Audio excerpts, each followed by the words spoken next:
El día de hoy vamos a hablar del título 4 de las personas físicas, capítulo 2 de los ingresos por actividades empresariales y profesionales, de la sección 2 del régimen de incorporación fiscal.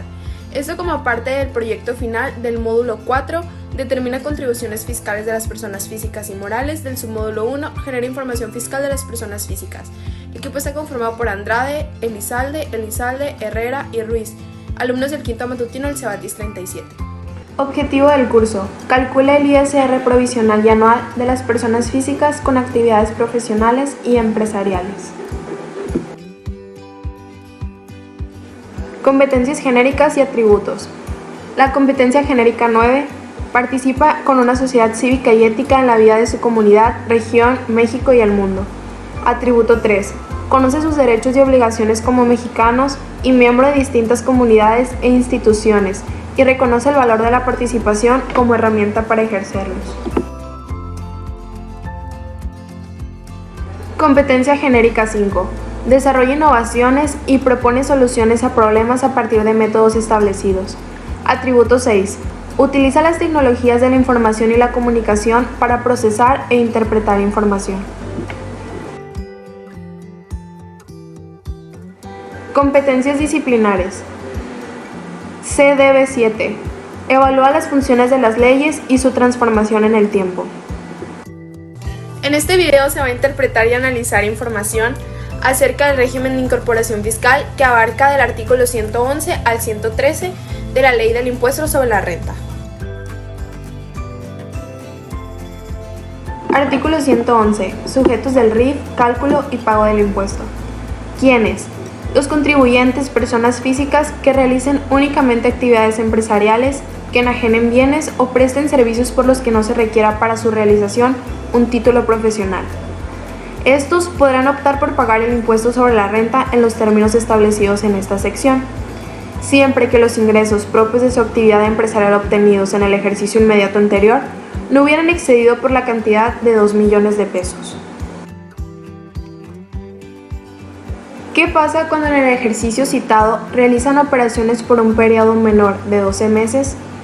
Para determinar el monto a que se refiere el párrafo anterior, se van a dividir los ingresos manifestados entre el número de días que comprende el periodo y el resultado se va a multiplicar por 365 días. Si la cantidad obtenida excede el importe del monto citado, en el ejercicio siguiente no se podrá tributar conforme a esta sección. También podrán aplicar la opción establecida en este artículo las personas físicas que realicen actividades empresariales mediante copropiedad, siempre que la suma de los ingresos de todos los copropietarios por actividades empresariales sin deducción alguna no excedan en el ejercicio inmediato anterior de la cantidad de 2 millones. El ingreso que al individual le corresponda a cada copropietario por dicha copropiedad, sin deducción alguna, adicionado de los ingresos derivados de venta de activos finos propios de su actividad empresarial del mismo copropietario, en el ejercicio inmediato anterior no hubieran excedido del límite. Un dato importante es que existe la copropiedad cuando una cosa o un derecho patrimonial pertenecen a 2 o más personas. No podrán pagar el impuesto en los términos de esta sección los socios, accionistas o integrantes de personas morales, cuando sean partes relacionadas en los términos del artículo 90 de esta ley, o cuando exista vinculación en términos del citado artículo con personas que hubieran tributado en los términos de esta sección, a excepción de los siguientes: socios, accionistas o integrantes de las personas morales previstas en el título 3 de esta ley, siempre que no perciban el remanente distribuible a que se refiere el artículo 80 de este ordenamiento. Las personas físicas que sean socios, accionistas o integrantes de las personas morales a que se refiere el artículo 79, fracción 13 de la presente ley, aun y cuando perciban de dichas personas morales intereses. Los socios, accionistas o integrantes de asociaciones deportivas que tributen en términos del título 2 de esta ley, siempre que no perciban ingresos de las personas morales a las que pertenezcan. Los contribuyentes que realicen actividades relacionadas con bienes raíces, capitales inmobiliarios, negocios inmobiliarios o actividades financieras, salvo tratándose de aquellos que únicamente obtengan ingresos por la realización de actos de promoción o demostración personalizada a clientes personas físicas para la compraventa de casas, habitación o vivienda. Las personas físicas que obtengan ingresos a que se refiere este capítulo por concepto de comisión, mediación, agencia, representación, correduría, consignación y distribución, salvo tratándose de aquellas personas que perciban ingresos por conceptos de mediación o comisión, y estos no excedan del 30% de sus ingresos totales. Las personas físicas que obtengan ingresos a que se refiere este capítulo por concepto de espectáculos públicos y franquiciatarios. Los contribuyentes que realicen actividades a través de fideicomisos o asociación en participación. Cálculo del impuesto bimestral. ¿Quiénes? Los contribuyentes a que se refiere este artículo calcularán y enterarán el impuesto en forma bimestral. Su pago será a más tardar el día 17 de los meses de marzo, mayo, julio, septiembre, noviembre y enero del año siguiente, mediante la declaración que presentarán a través de los sistemas que disponga el SAT en su página de internet. La utilidad fiscal del bimestre de que se trate se determinará restando de la totalidad de los ingresos a que se refiere este artículo obtenidos en dicho bimestre, ya sea en efectivo, en bienes o en servicios. Se le restarán las deducciones autorizadas en la ley que sean estrictamente indispensables para la obtención de los ingresos a que se refiere esta sección. Las erogaciones efectivamente realizadas en el mismo periodo para la adquisición de activos, gastos y cargos diferidos. Y por último, la participación de los trabajadores en las utilidades de las empresas pagadas en el ejercicio, en los términos del artículo 123 de la Constitución Política de los Estados Unidos Mexicanos.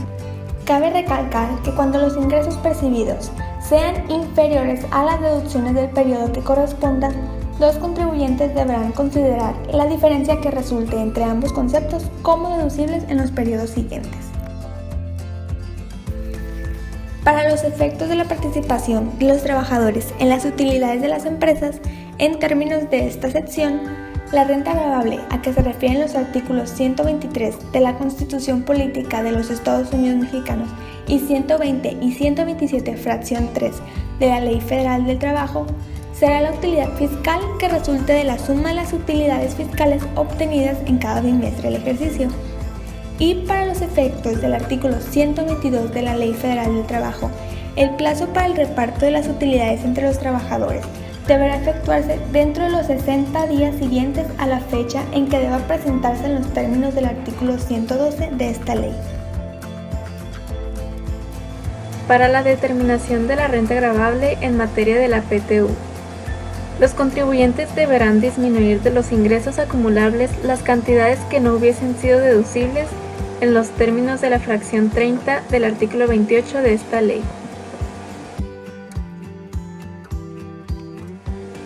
Para determinar el impuesto, los contribuyentes de esta sección considerarán los ingresos cuando se cobren efectivamente y deducirán las erogaciones efectivamente realizadas en el ejercicio para la adquisición de activos fijos, gastos o cargos diferidos.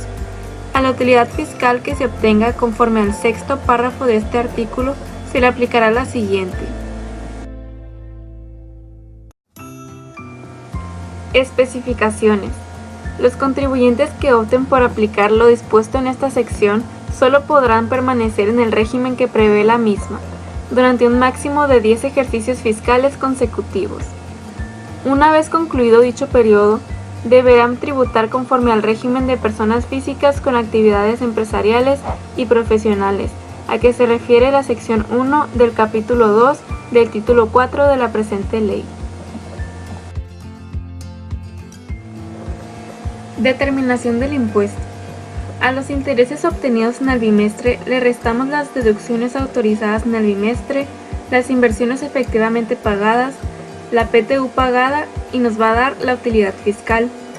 A eso le restamos el exceso de gasto de bimestres anteriores y nos va a dar la base gravable para ISR. A eso le restamos el límite inferior que encontramos en las tarifas bimestrales. Nos va a dar el excedente sobre el límite inferior. Eso lo multiplicamos por el porcentaje sobre excedente del límite inferior y nos va a dar el impuesto marginal. Le sumamos la cuota fija y nos da el ISR del bimestre. Artículo 112. Obligaciones. Los contribuyentes sujetos al régimen previsto en esta sección tendrán las siguientes obligaciones. Número 1. Solicitar su inscripción en el Registro Federal de Contribuyentes.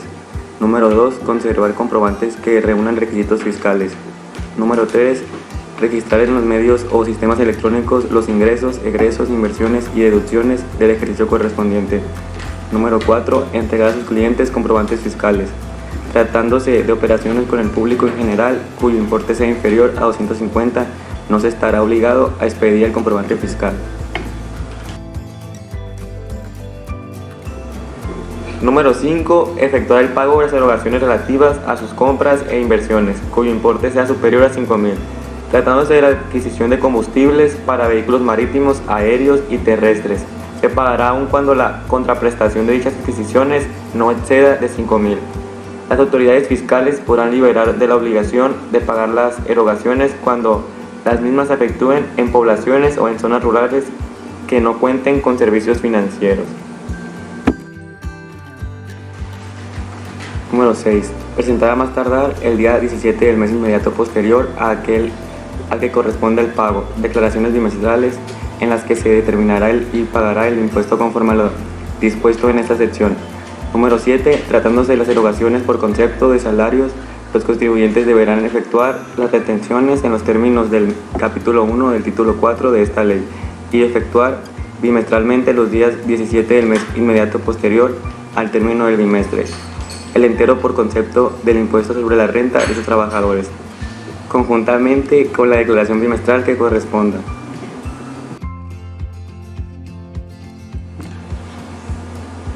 El número 8 dice pagar el impuesto sobre la renta en los términos de esta sección, presenten en forma bimestral ante el Servicio de Administración Tributaria en la declaración a que se hace referencia el párrafo sexto del artículo 111 de esta ley. Los datos de los ingresos obtenidos y las erogaciones realizadas, incluyendo las inversiones, así como la información de las operaciones con sus proveedores en el bimestre inmediato anterior.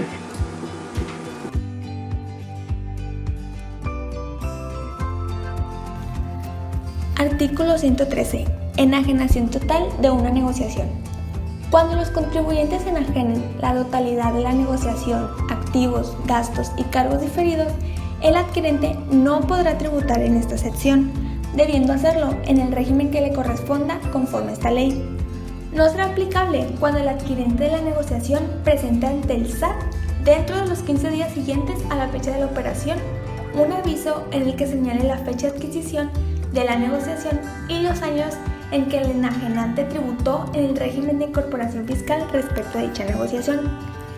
El adquirente de la negociación solo podrá tributar dentro de esta sección por el tiempo que le restaba al enajenante para cumplir el plazo establecido en el artículo 111 de esta ley y aplicará las reducciones que correspondan a dichos años. Y por último, el enajenante de la propiedad deberá acumular el ingreso por la enajenación de dichos bienes y pagar el impuesto en los términos del capítulo 4 del título 4 de esta ley.